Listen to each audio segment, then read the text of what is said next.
Baik, sebelumnya bismillahirrahmanirrahim. Assalamualaikum warahmatullahi wabarakatuh. Perkenalkan, nama saya Farah Sofika dengan NIM 2001511, Program Studi Pendidikan Bisnis Universitas Pendidikan Indonesia. Di sini saya akan memaparkan terkait bisnis saya, yaitu Creamalize, dengan tagline yaitu Your Favorite Dessert Box. Baik, adapun hal-hal yang akan dibahas pada kali ini yaitu yang pertama perkenalan bisnis, lalu customer journey, lalu yang ketiga yaitu penjelasan produk, yang keempat yaitu strategi pemasaran, yang kelima manajemen operasi dan juga sumber daya, lalu yang keenam analisis SWOT, seperti itu. Oke, next. Nah, sebelum kita masuk ke intinya, izinkan saya memperkenalkan apa itu Creamalize dan juga kapan didirikannya. Nah, Creamalize dimulai atau didirikan pada tahun 2021 dan juga bisnis ini berfokus pada bidang makanan. Nah, makna dari Creamalize itu sendiri adalah dikrimkan, yang dimana krim ini merupakan salah satu komposisi yang menonjol dari menu makanan yang ada di Creamalize, seperti itu.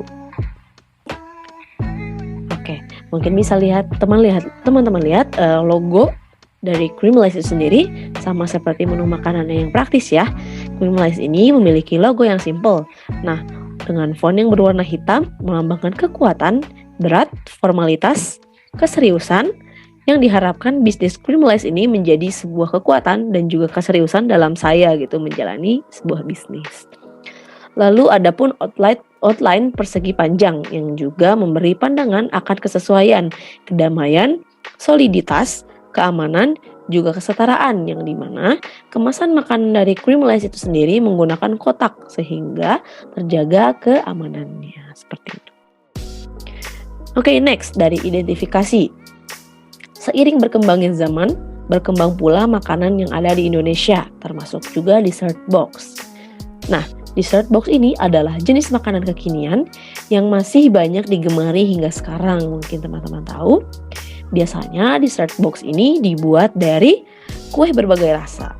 Nah, dihidangkan di sebuah wadah tertutup, makanan ini pun bisa menjadi cemilan praktis dan bisa dibawa kemana saja. Dan dessert box juga dapat disimpan terlebih dahulu di kulkas atau langsung dimakan seketika waktu. Oke, next kita masuk ke customer journey map. Baik, untuk customer journey map itu sendiri, saya melakukan banyak gitu ya.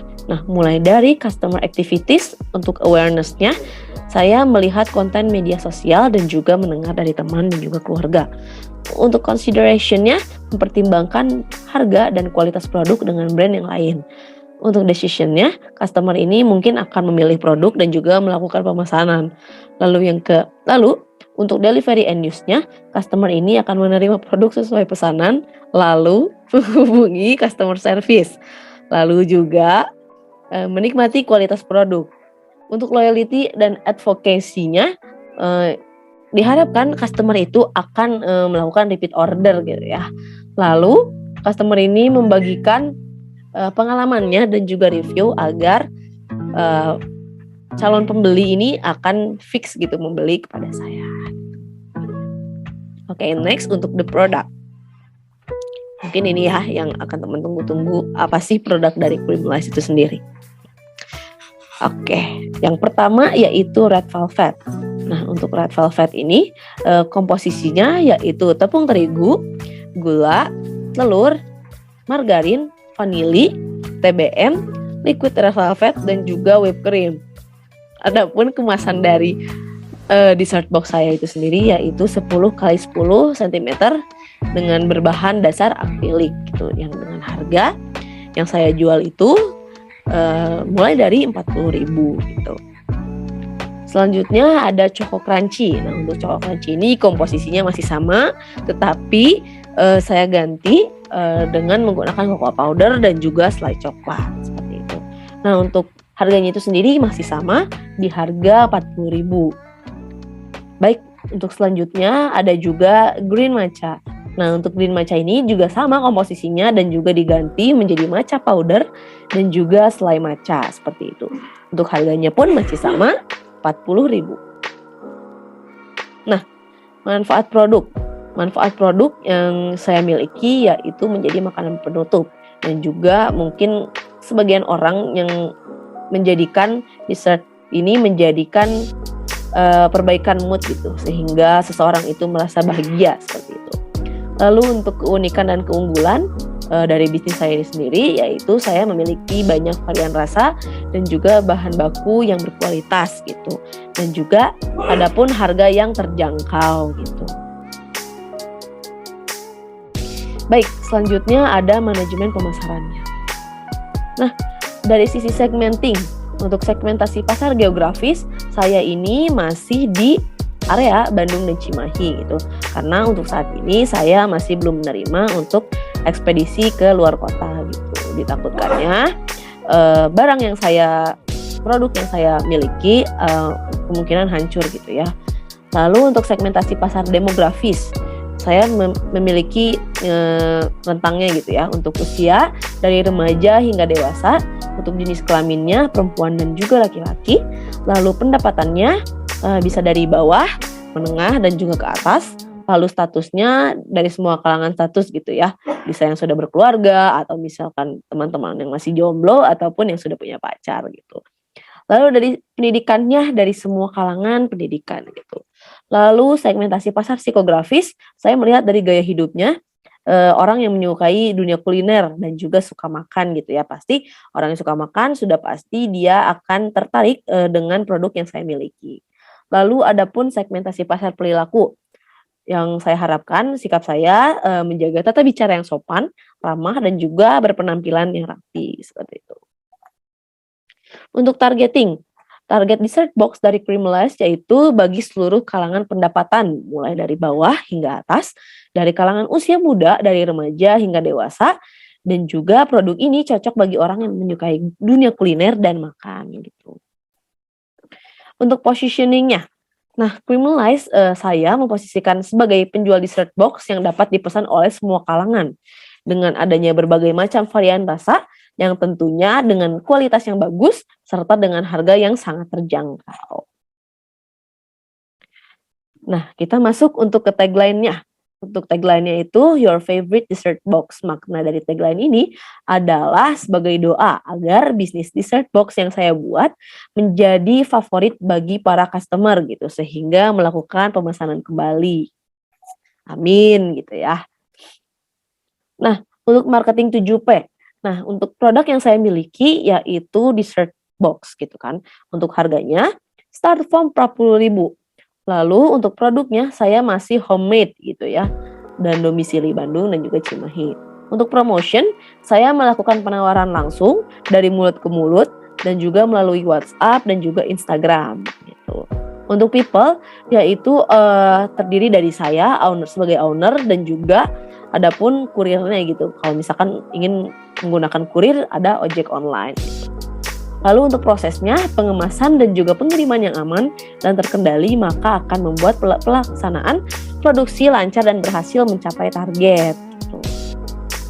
Lalu untuk physical evidence, saya ini terdapat logo, packaging, thank you card hingga media sosial gitu. Nah, untuk biaya pemasarannya itu sendiri mungkin masih nol ya, karena saya belum menggunakan iklan di Instagram dan juga belum mengendorse influencer gitu ya. Semoga nanti kedepannya jika bisnis saya sudah maju, saya akan mengendorse influencer ataupun memasang iklan di Instagram. Baik, selanjutnya manajemen operasional dan juga sumber daya.